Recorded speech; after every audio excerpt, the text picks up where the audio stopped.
us up. Comments will appear. Oh, yeah, we call it.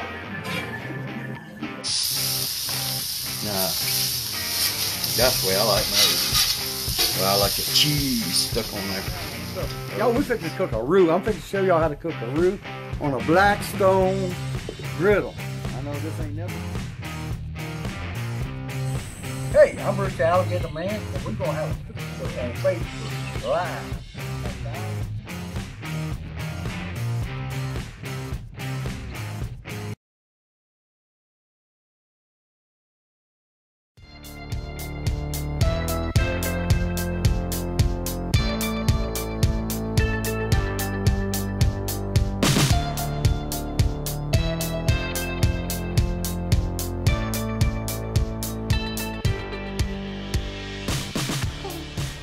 Alright, so what we're doing is we're going to make a gumbo, and first thing we're going to do is we're going to start off with a roux. So what I like to do is I like to put my big pot on the stove, and I like to put it at a medium heat, let it start warming up a little bit before I put my oil in there. Alright, and what I do is I usually do one part oil, 1 part flour. I'm doing 1 cup of oil, so I'm going to dump that in there. All right, so it's on medium heat already. It's been heating up for a little bit, yeah. So it's on medium heat.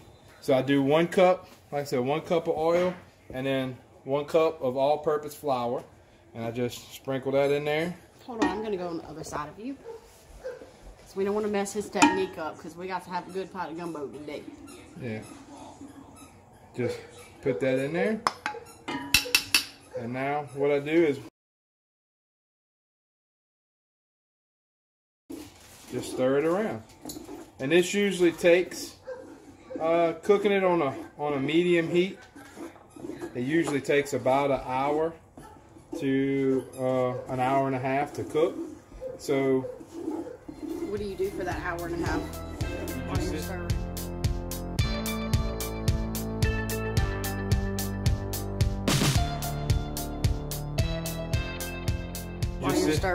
You just sit here and stir. You stir. Usually, it all depends. It all depends on how I'm making it. If I'm gonna make a gumbo and I'm gonna make my own chicken stock, then, which I'm doing right now, I'll have my chicken in a pot boiling over here, so that I'll have that.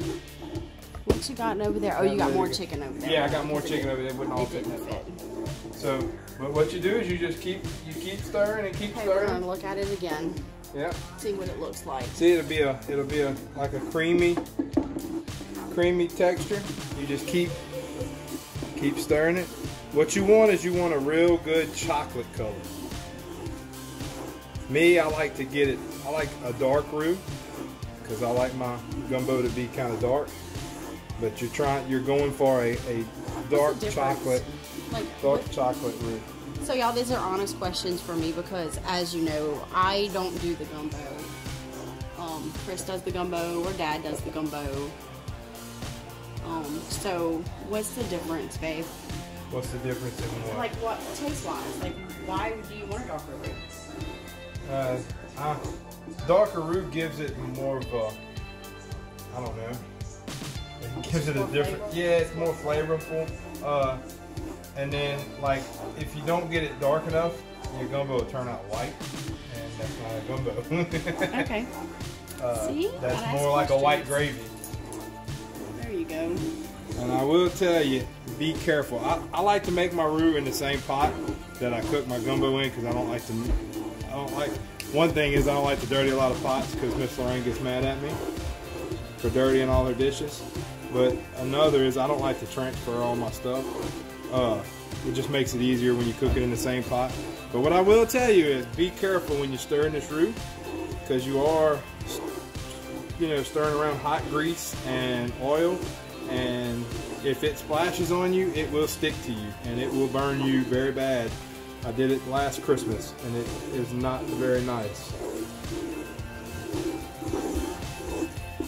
So like I said, you just keep stirring. Keep stirring. Now I will say there is an easier way to make a roux.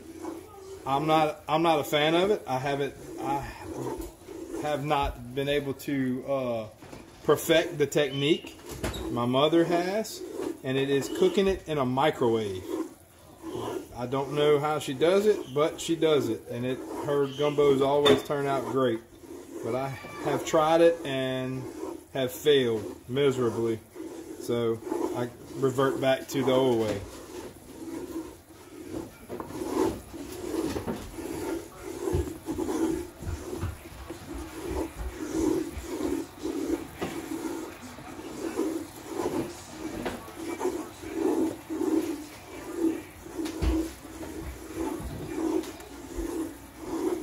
Now, when you're cooking it on a low or medium heat like this, sometimes I'll stop stirring just for a few seconds.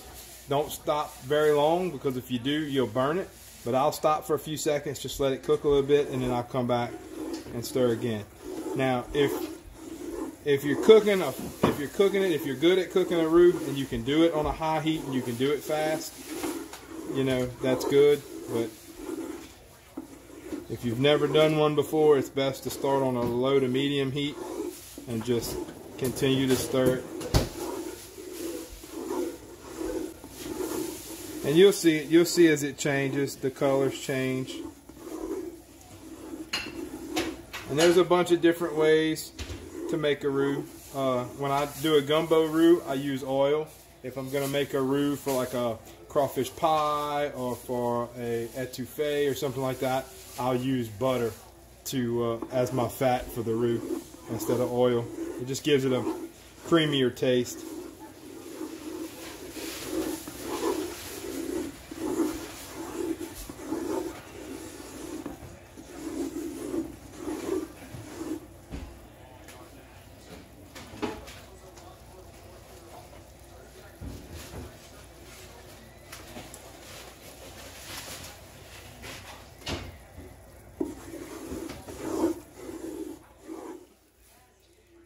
So how long have you been stirring this now, babe? I don't know. We've been going for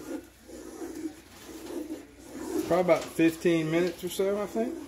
And you can look at it and see it's starting to turn. It's not as like a whitish color or off-whitish color anymore. It's starting to get like a, I don't know, more of a tan color. But we're going for chocolate. We want it to look like you open up a Hershey's bar and about to eat chocolate. So right now, at this point where it is, if you wanted a blonde roux, this is a blonde roux? Yeah, you might want to go a little bit further than this, because usually if it's, and you just keep going and yeah, going, and that's what makes your light. So right now, this right here is light, but what I've always been told is if it's the color you want it, go a little bit darker, because usually when you add the liquid, like when you add, say, you know, if you're gonna add chicken broth or something like that to make whatever you're gonna make, it actually lightens it up a little bit. So always go a shade darker than what you actually want it to be. That's what I've always.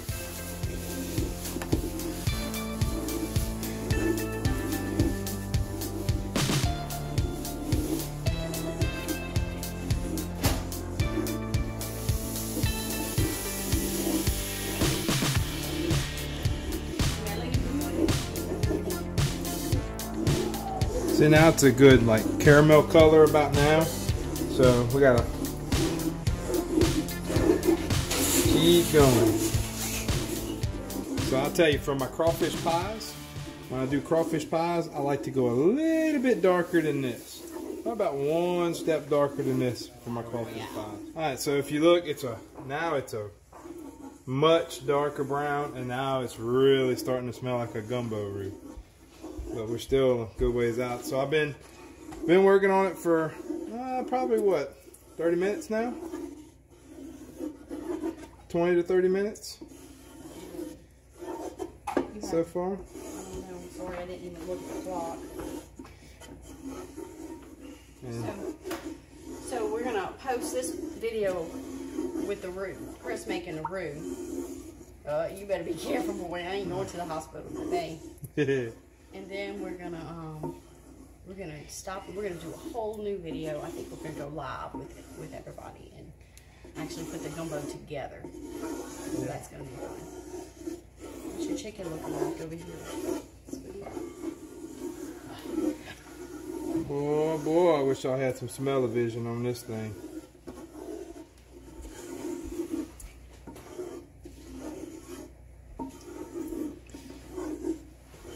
So just to let y'all know, a roux is pretty much your basis for any kind of gravy that you want to make. Whether it be a stew, a gumbo, a white gravy, anything like that, the roux is your basis for it. And it all depends on how dark you make your roux to how dark your gumbo or stew or your gravy is going to come out. I'll tell you what's real good though is to make a white gravy for biscuits and gravy. I usually use the grease off of bacon.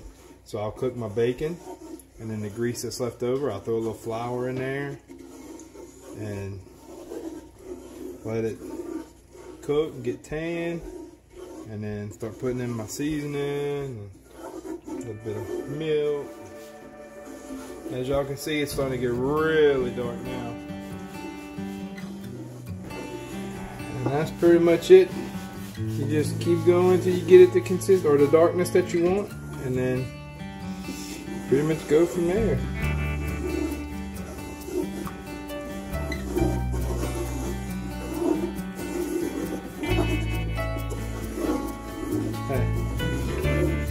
You want to go and get ready for a live? Alright, so thank y'all for joining us for how to make a roux for a gumbo with Kris and Lorraine supervising.